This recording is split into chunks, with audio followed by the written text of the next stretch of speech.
Sejam bem-vindos ao Ensaio Geral. Está a decorrer a Feira do Livro de Lisboa e são muitas as sugestões de leitura. Esta noite temos 3 propostas para si, 3 livros acabados de sair e que vamos esta noite abrir com os seus autores. Temos connosco para a conversa Nuno Duarte, autor de Pés de Barro, o livro de estreia com que venceu o Prémio Leia.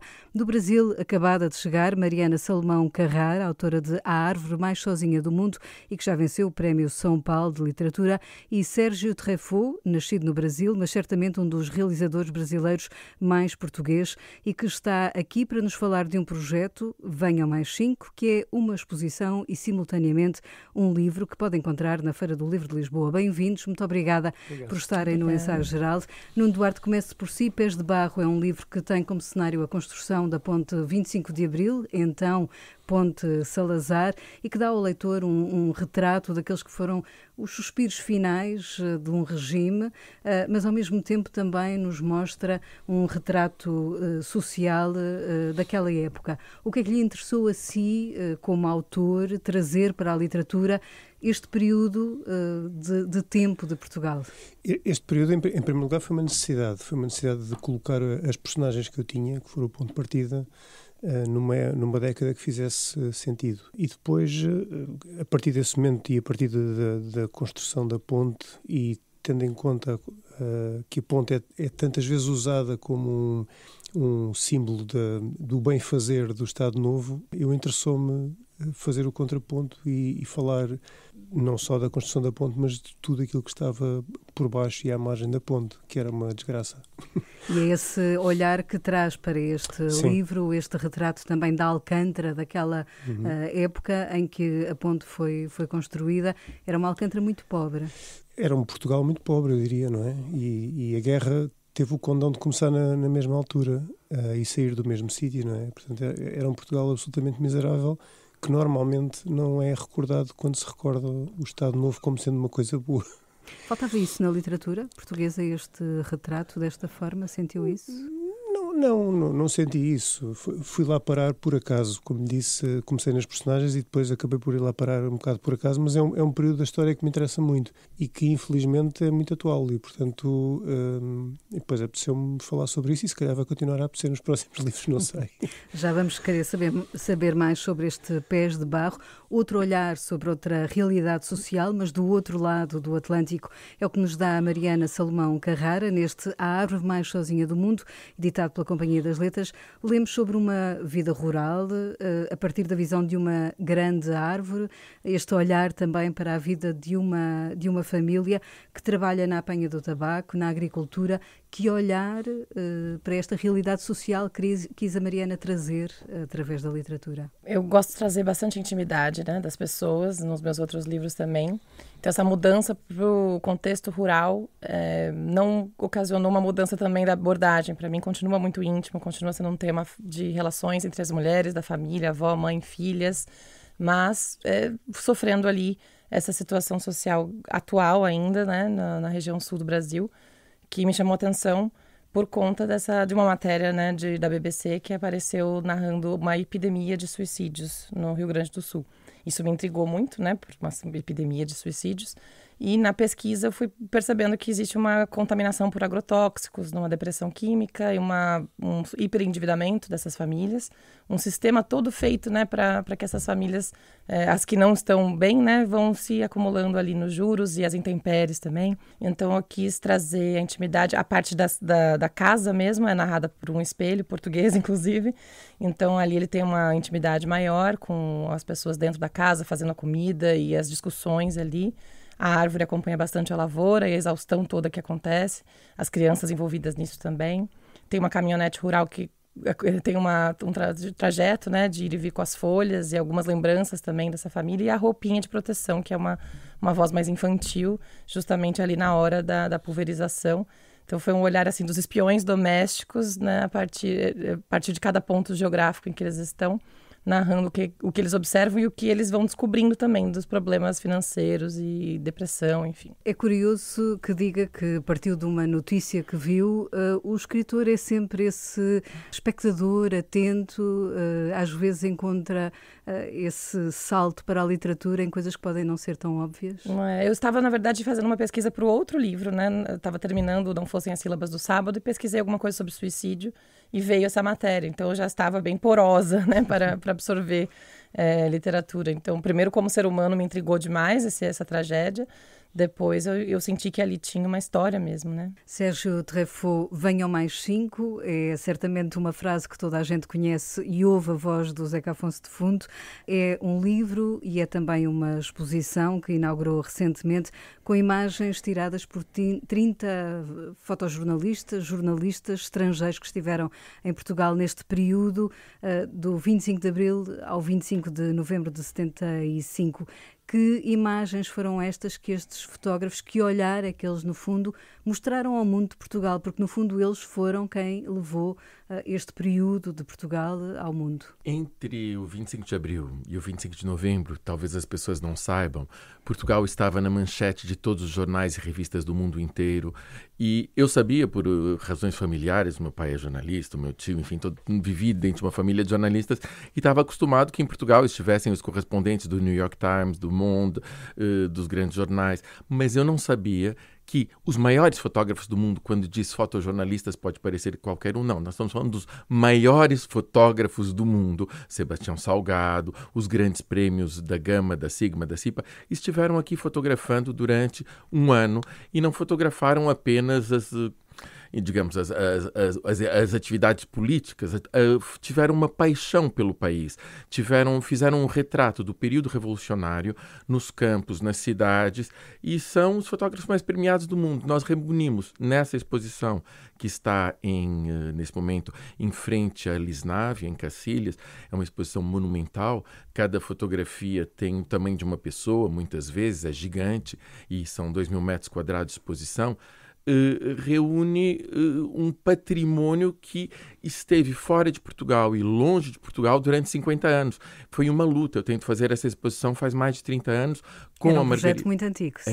Era assim, é um alívio, é uma coisa gigante conseguir trazer isso e é uma felicidade ver que as pessoas saem da exposição em estado de agradecimento e alegria. O catálogo, pela Tinta da China, fiquei radiante que tivesse essa grande editora a tratar de um livro lindíssimo e é o que vai ficar em Portugal desse patrimônio fotográfico que nós conhecemos muito bem o Sebastião Salgado, recentemente falecido, e que eu conheço há décadas, porque eu organizei as exposições em Lisboa desde o trabalho, mas os outros fotógrafos, os outros 29, são todos gigantes. A Paula Gosti, o prêmio World Press Photo da fotografia daquele ano de 74, os fotógrafos da Gama, as pessoas pensam às vezes que é uma exposição com muitos franceses.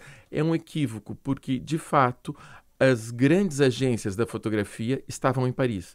E a razão pela qual os fotógrafos da Magnum, sejam eles da Moldávia ou de outro país, eles estão nas agências parisienses.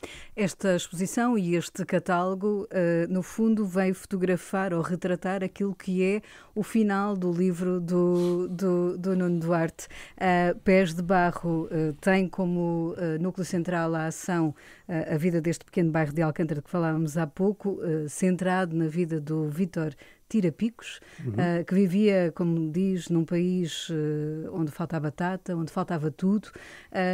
Preocupou-se neste livro em misturar os factos reais, a história com H maiúsculo, na vida de todas estas personagens que, no fundo, foram a gênese do livro?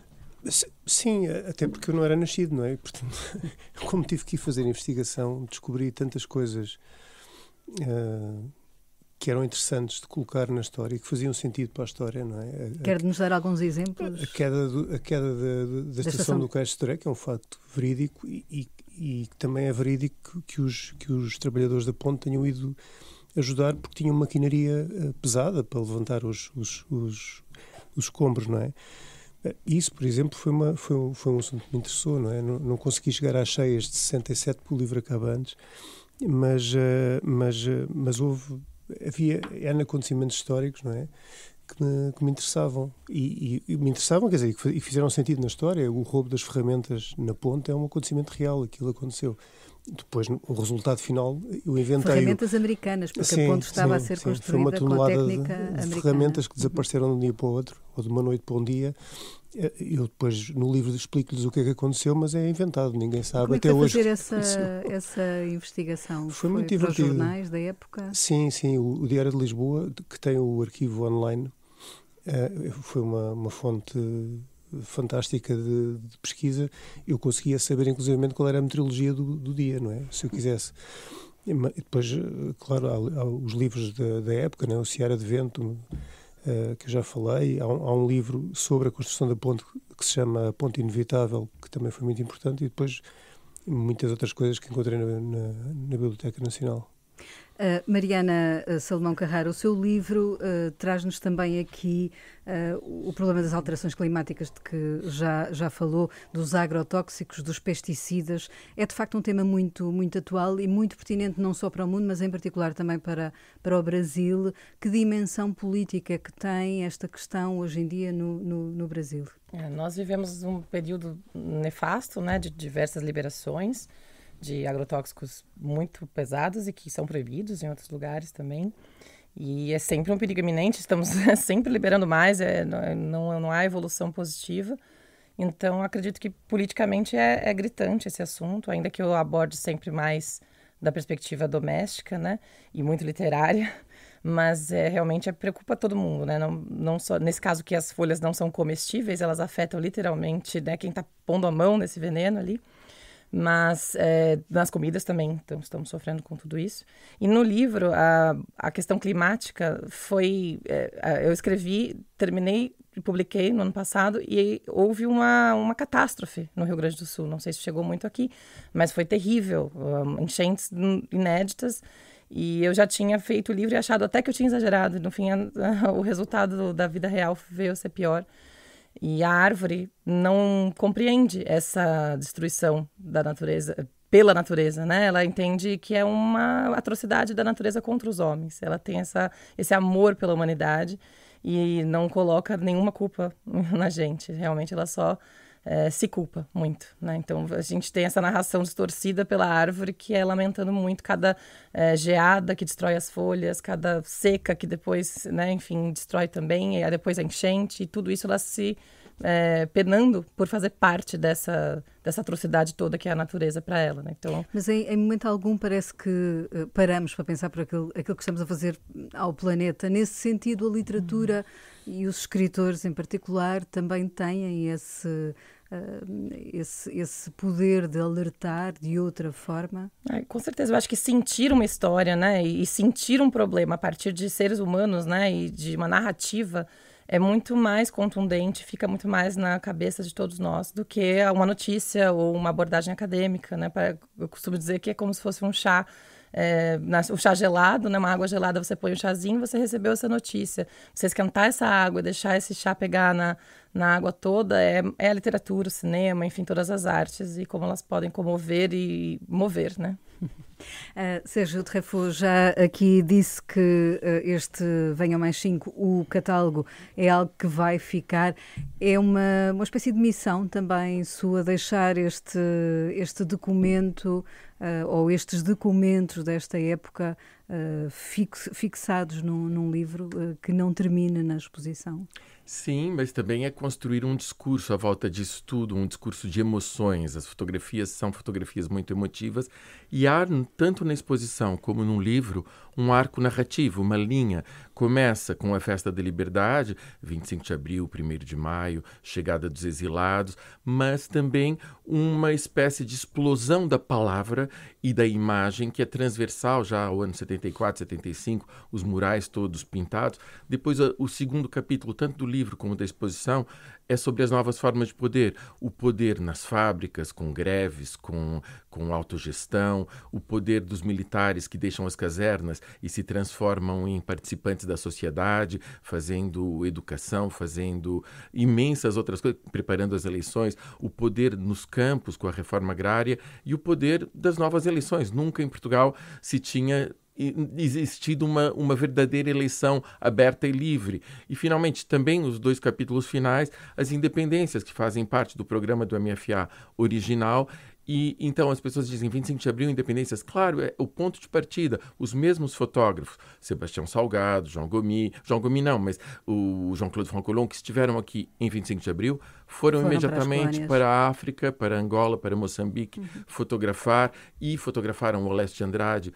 Os retornados são fotografias épicas, quase bíblicas, já que nós estamos aqui na Rádio Renascença. Aliás, a Renascença aparece de alguma forma também retratada nesta exposição. Muito na quarta parte, porque a quarta parte, que se chama Um País Dividido, parte num princípio do fascínio que tem todos os fotógrafos por Fátima, por Lamego, onde alguns soldados vêm pagar promessas, mas num segundo momento, como a Rádio Renascença é ocupada pelos trabalhadores, também é através das manifestações da Igreja de apoio, contrárias à ocupação da Rádio Renascença, que o país se torna mais visivelmente dividido, porque há fotógrafos que vêm mandados pelo New York Times ou pelo Time Magazine desde Nova York para Braga, para fotografarem a manifestação supostamente organizada em redor do Bispo de Braga, mas que depois tem a extrema-direita que ataca as sedes do Partido Comunista e que destrói. E são os momentos em que o país está realmente dividido, terminando com as fotografias emotivíssimas do 25 de novembro, do Alain Mingon, que é uma série que está sempre em todos os jornais no dia 25 de novembro, com todos os paraquedistas a chorar. A exposição é isso, uma exposição de emoções daquele momento em que Portugal era uma panela de pressão que explodiu. No Ensaio Geral, escutamos agora as perguntas que Guilherme de Oliveira Martins, o nosso colaborador do Centro Nacional de Cultura, deixou para os nossos convidados. Neste tempo de Feira do Livro, tenho 3 perguntas a fazer.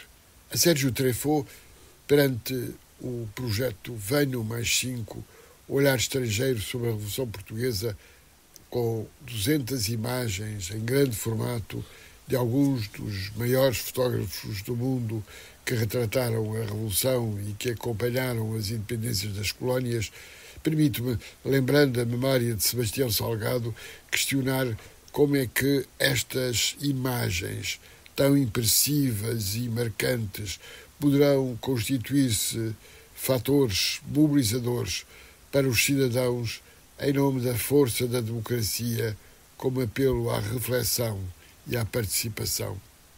Para Nuno Duarte, autor de Pés de Barro, Prémio Leia 2024, como é que os exemplos de Vítor Tirapicos e dos protagonistas do seu romance constituem apelos à vontade e à determinação para uma cidadania ativa e responsável, capaz de dar atenção e cuidado centrados numa maior partilha de responsabilidades, conscientes dos pés de barro que todos temos.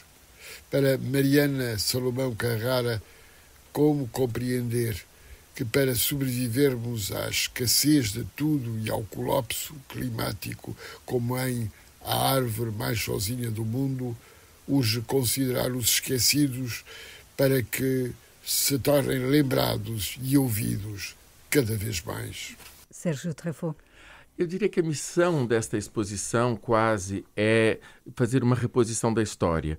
Nós vivemos há décadas há um grande privilégio de ter uma data, que é o 25 de abril, que sintetiza a passagem da ditadura para o período democrático.